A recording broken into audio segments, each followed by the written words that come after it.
नमस्कार. दिनांक 27 जुलै. कथेचं शीर्षक आहे पलटणी तयार करतो.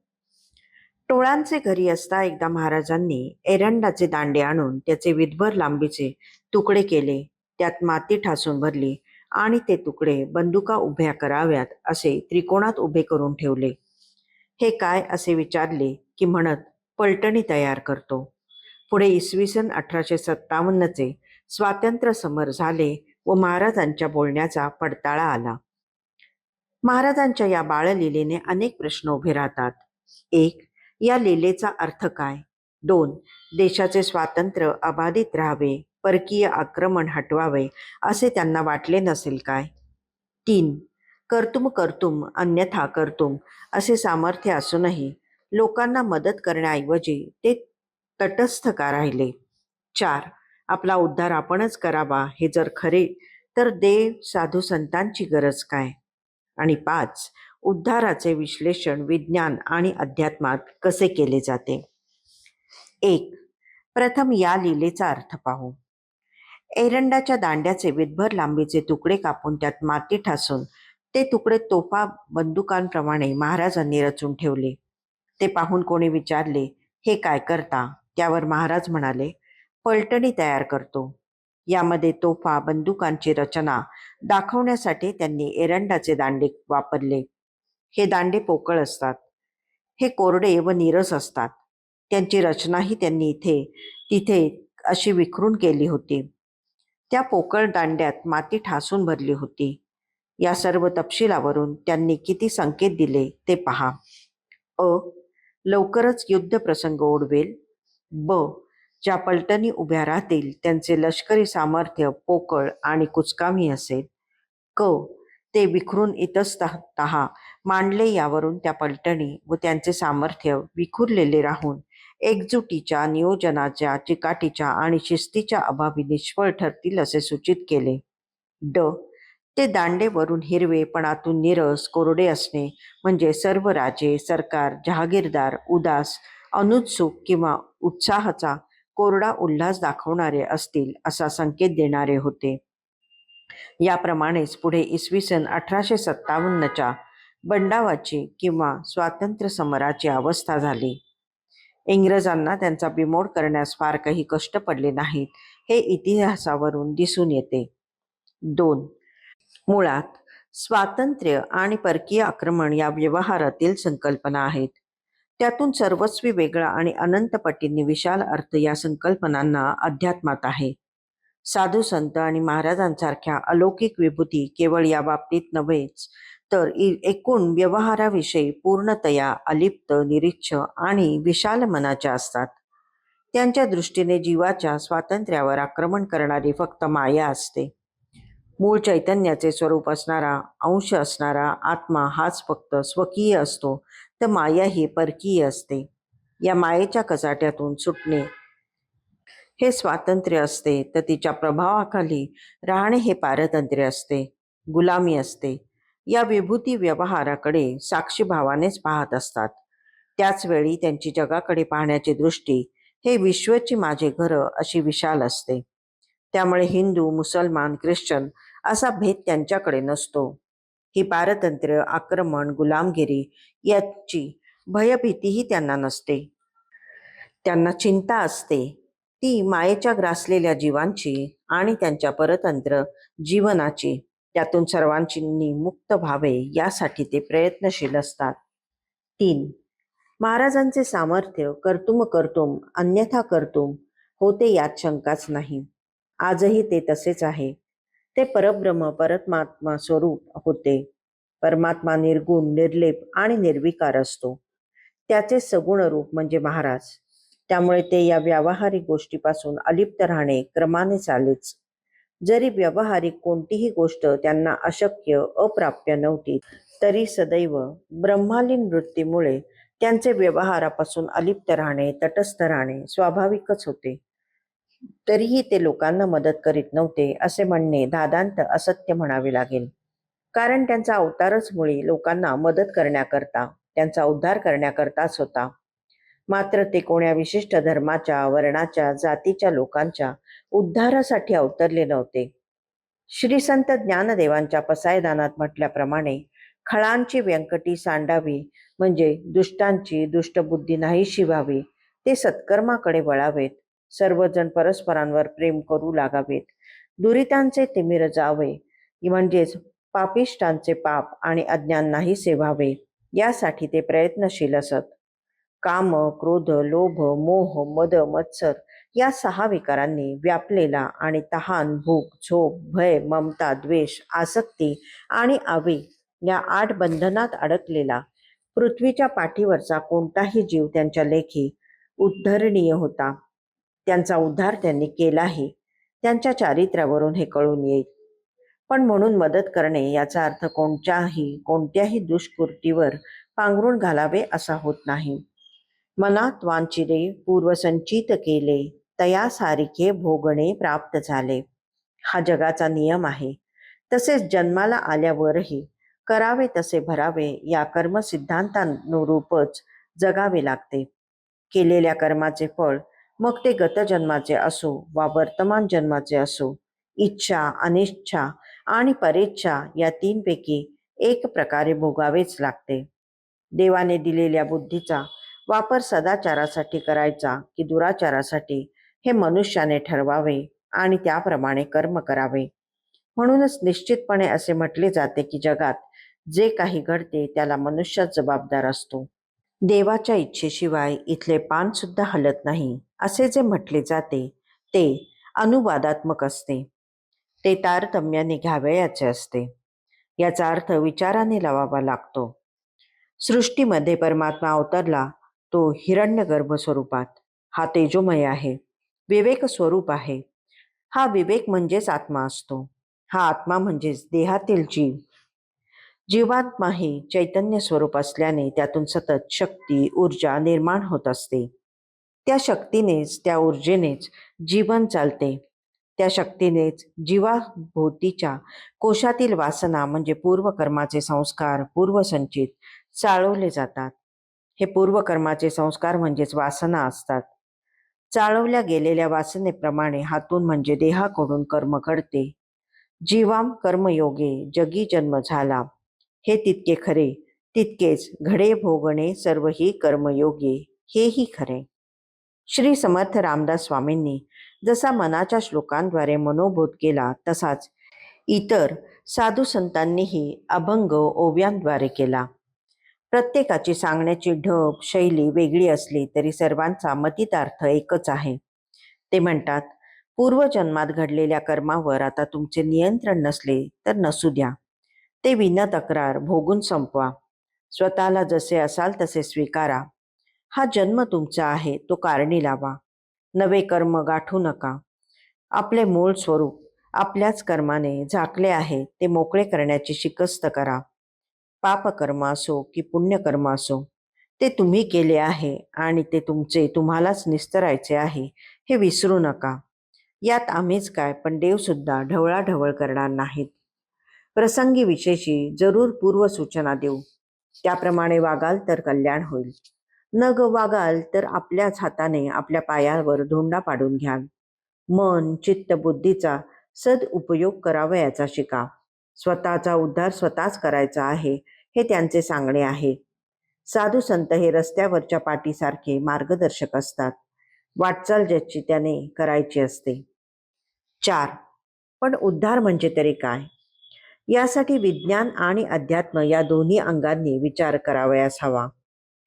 विज्ञानाच्या मते आजच्या स्थितीत येण्यासाठी मानवाला 5 अब्ज वर्षे लागली. त्यातही सुमारे 60 लाख वर्षापूर्वी माणसाला पशु योनीपासून वेगळेपण प्राप्त झाले. त्यावेळी चिंपांझी व आदिमानव अशा 2 वांशिक शाखा निर्माण झाल्या. पैकी आदिमानवात परिवर्तने होत होत आजचा मानव तयार झाला. जीववंश शास्त्रज्ञांच्या मते हा जनुक बदल एका विषाणूमुळे झाला असावा. मानवी गणसूत्रांचा अभ्यास करणाऱ्या शास्त्रज्ञांना त्यात बरीचशी म्हणजे 50% गुणसूत्रे निरर्थक भरलेली आढळली. त्यांच्या मते ही भरताड गुणसूत्रे नसती तर काही बिघडले नसते. या भरताड गुणसूत्रांचा इंग्रजीत जंक DNA व शास्त्रीय परिभाषेत ट्रान्सपोझान्स अशी नावे आहेत. हा भरताड गुणसूत्रांचा गट फक्त मानवातच सापडतो, तो इतर कपिकुळात नसतो. खरी मक्खी इथेच आहे. वरवर जरी नैसर्गिकरित्या 60 लाख वर्षाच्या कालावधीत जीवाची प्रगत अवस्था आजच्या मानवापर्यंत झालेली दिसत असली तरी यामागे ईश्वरी चैतन्य हे साक्षात कारण आहे हे नाकारता येत नाही. कारण कोणतीही गोष्ट कारणाशिवाय घडत नाही हे विज्ञानही मानते. या ईश्वरी चैतन्याला परमात्मा, आदिमाया, निसर्ग असे काहीही म्हणा, ती एक शक्ती आहे आणि तीच इथे कार्यरत होते हेही मान्य करावे लागेल. पण ही शक्ती आपणहून पुढाकार घेत नाही. गोष्टी जशा घडायच्या तशी ती खुशाल घडू देते. हेच मानवाच्या प्रगतीला 60 लाख वर्षाचा काळ लागला यावरून दिसून येते. या शक्ती ऊर्जेने क्रिया प्रक्रियेला चालना मिळते इतकेच.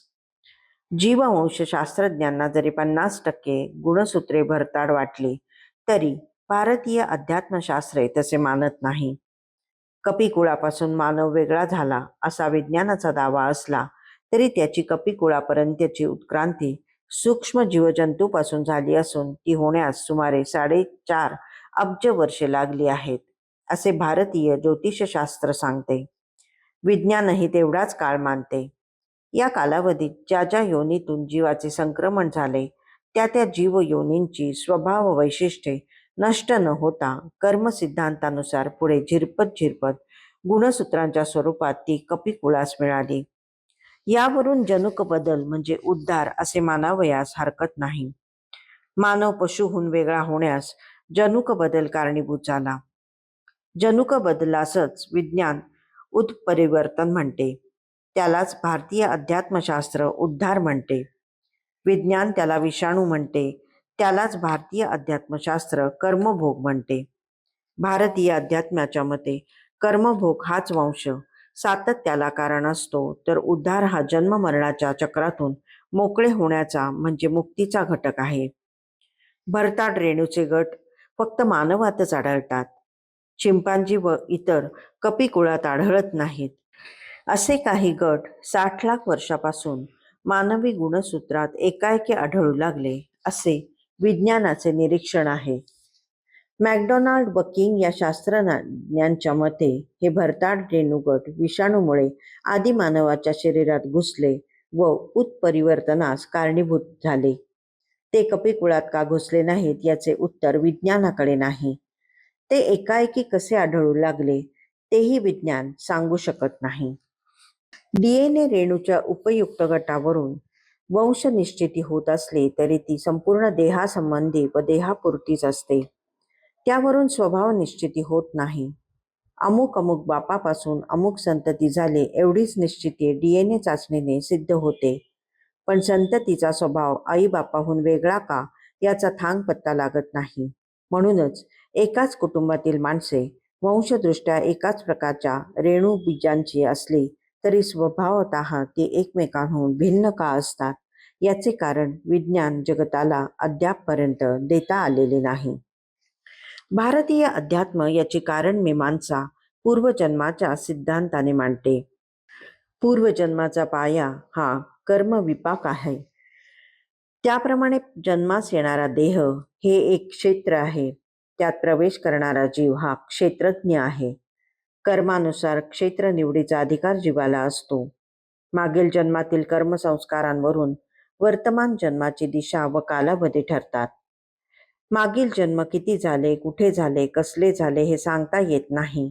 तरीही प्रत्येक जीवयोनीतील स्वभाव वैशिष्ट्ये वासना रूपाने प्रत्येक पुढील जन्मात झिरपतात. प्रत्येक योनीतील देह नष्ट होतो, कर्म नव्हे. नष्ट झालेल्या देहातील जीवात्मा मात्र वासना कोशातच अडकून वातावरणात भटकत राहतो व वासनेच्या प्रभावानुसार योग्य त्या गर्भकोशात यथाकाल प्रवेश करतो. तेथे त्याच्यासाठी नवा देह होऊ घातलेला असतो.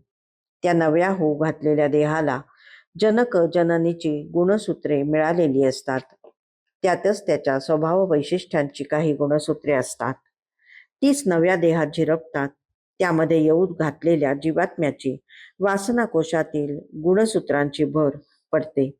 अशा रीतीने तेथे तथाकथित 50% भरताड जंग तयार होते. त्या भरताडावरून मानवी स्वभाव वैशिष्ट्यांचा मागोवा घेते येणे शक्य असते. प्रत्येक जीवात्मा प्रत्येक देहात असे भरताड वागवीत असतो.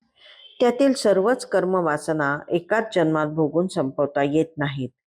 प्रत्येक जन्मात त्यातील थोडा भाग प्रारब्ध रूपाने भोगवट्यासाठी मिळतो. त्याचबरोबर नव्या जन्मात नवी कर्मेही जीवात्मा करून ठेवतो. असा हा साठत गेलेल्या कर्माचा परिपाक प्रचंड दबावाखाली सूक्ष्म रूपात त्या भरताडातच असतो. हीच त्या जीवात्म्याच्या पुढील जीवनाचा म्हणजे पुनर्जन्माचा प्रेरणास्रोत असतो. त्यानुसार जीव दर जन्मात नवा देह स्वीकारतो. तो नवा देह मनुष्याचा असेलच असे मात्र नाही. कर्मवासनांच्या प्रभावानुरूप तो पशुपक्ष्यांदिकांचाही असू शकतो. मानवी योनीत मानवी देहच तयार होतात, पशु योनीत पाशवी देहच तयार होतात व पक्षी योनीत पक्ष्यांचेच देह तयार होतात. हे 100% खरेच आहे. पण आधीचा देह टाकून वासनांच्या वेटाळ्यात अडकलेला जीव मात्र वासनेच्या प्रभावानुसार कोणत्याही सुयोग्य देहाची निवड करू शकतो व त्यात प्रवेश करून पशु पक्षी म्हणून वावरू शकतो. जन्म होतो तो देहाचा, जीवाचा नव्हे. मानव, पशु पक्षी, जीवजंतू या सर्वांचा जीवात्मा एकाच प्रकाराचा असतो. त्याने धारण केलेला देह मात्र प्रत्येक वेळी नवा व वेगवेगळाच असतो. हा नवा देह भाड्याच्या घराप्रमाणे असतो. जीव तेथे भाडेकरूच असतो. मुदत संपताच त्याला तेही घर सोडावेच लागते. पशु पक्षी मानवादी योनीत जीव इथून तिथून सारखाच असतो. त्याला लिंगभेद नसतो.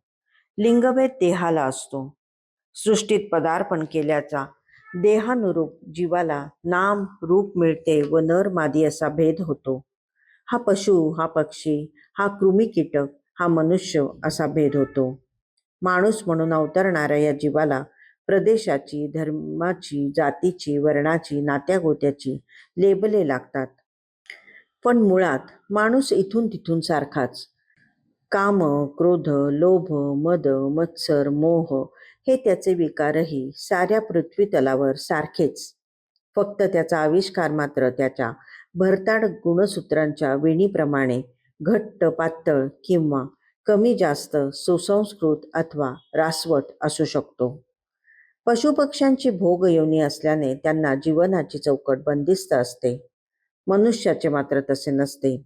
त्याला बुद्धीचे प्रचंड वरदान मिळालेले आहे. त्याचा योग्य तो उपयोग करून तो स्वतःचा स्वतः उद्धार करून घेऊ शकतो. त्याला मार्गदर्शक म्हणून संत सद्गुरू असतात. ते वेगवेगळ्या लीला करून योग्य वेळी योग्य त्या सूचना संकेत देत असतात. जगात सर्वत्र दैन्य दुःख दिसत असूनही ते दूर करण्यासाठी देव किंवा साधू संत आपल्या सिद्धीचा वापर किंवा शक्तीचा उपयोग करीत नाहीत असा एक जो आक्षेप घेतला जातो त्याचे उत्तर वरील विवेचनातच आहे. पण हा एक भाग झाला. या आक्षेपाचा जो दुसरा भाग आहे त्याचेही निराकरण करावयास हवे. माणूस राजस असो, तामस असो, दृष्ट असो, दुष्ट असो, त्याचा धर्म, वर्ण, जात, पात, देव आणि देश काहीही असो, कोणताही असो, साधू संतांच्या दृष्टीने व देवाच्याही नजरेने त्याचे आत्मस्वरूप एकच असते. त्यामुळे त्यांना सगळे सारखे असतात. त्यांच्याकडे अपपरभाव नसल्याने हा स्वकीय, हा परकीय असा भेद ते करत नाहीत. त्यामुळे नागाला नागव आणि तुक्याला उजव असा प्रकार त्यांच्याकडून घडत नाही. सर्व समभावाने ते सर्वांकडे सर्व काळी पाहत असतात. त्या अर्थाने ते खरे आणि पूर्णतया तटस्थ अलिप्त असतात. व्यवहारातील स्वातंत्र्य, पारतंत्र्य, मालक गुलाम हे सारे सर्वसामान्यांना.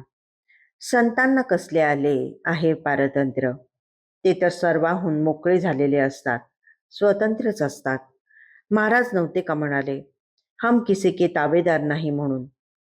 जे स्वातंत्र्य आपणास अपेक्षित आहे, मग ते व्यावहारिक असो वा पारमार्थिक असो, त्यासाठीचे शर्थीचे प्रयत्न आपणास करावयास हवेत. त्यासाठी प्रयत्नांना भगवंताचे अधिष्ठान देणे गरजेचे असते. या अधिष्ठानामुळे साधू संतांच्या व अवतारी सत्पुरुषांच्या लीलांमधून योग्य तो संदेश आपण ग्रहण करू शकतो. उणीवा दूर करता येतात. प्रयत्नांची आणि यशाची दिशा समजते. महाराज या लीलेतून जे दाखवित होते ते हे: त्यांचा लौकिक आणि पारमार्थिक अर्थ कोणाला समजला नाही हे आपले दुर्दैव. श्री गोंदवलेकर महाराज म्हणायचे, ध्येय ठरलेच नाही तर शक्ती येत नाही. जेवढे ध्येय तेवढेच कार्य, जेवढे कार्य तेवढेच अवसान. किती खरे आहे नाही? धन्यवाद.